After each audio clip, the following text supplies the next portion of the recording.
देखो दोस्तों, आज हम लोगों को जो पढ़ना है वो भारत के बारे में पढ़ना है कि भारत की भौगोलिक स्थिति क्या है। और यहाँ से तुम्हारे एक या दो क्वेश्चन हर एग्जाम में तुम्हें देखने को मिलते हैं। तो इसलिए इस चैप्टर को तुम्हें बहुत अच्छे से रीडिंग करना है। तो देखो, पहला क्वेश्चन यहाँ पे क्या लिखा है कि जो भारत का तो नाम हम जानते हैं कि भारत का नाम क्या है, भारत।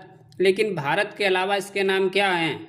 एक आर्यावर्त बोला जाता है, एक जम्बू द्वीप बोला जाता है, एक भारतवर्ष बोला जाता है, हिंदुस्तान, इंडिया।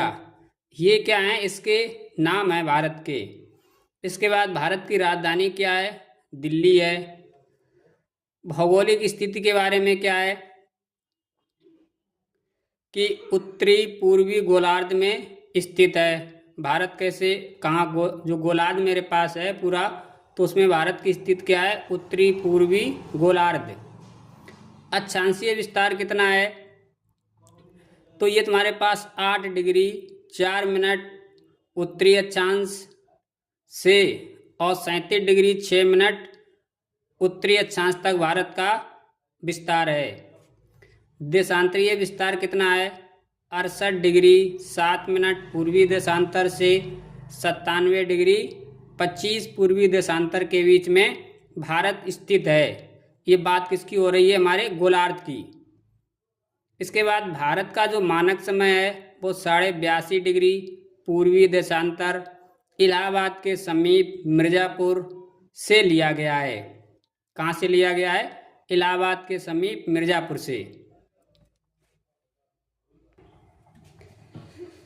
तो 82.5 डिग्री पूर्वी देशांतर इलाहाबाद के समीप मिर्ज़ापुर से भारत का मानक समय लिया गया है। और भारत का जो अंतर्राष्ट्रीय मानक समय से कितने घंटे आगे है? तो अंतर्राष्ट्रीय मानक समय जिसको हम लोग ग्रीनविच या मध्य समय बोलते हैं, तो 5 घंटा 30 मिनट। यहाँ से तुम्हारे पास 5.5 घंटा आगे है। फिर तुम्हारे पास क्वेश्चन क्या पूछा जाता है कि 82.5 डिग्री जो देशांतर रेखा मेरे पास है वो भारत के कितने राज्यों के होकर गुजरती है? कितने राज्य हैं? 5। कौन कौन से हैं?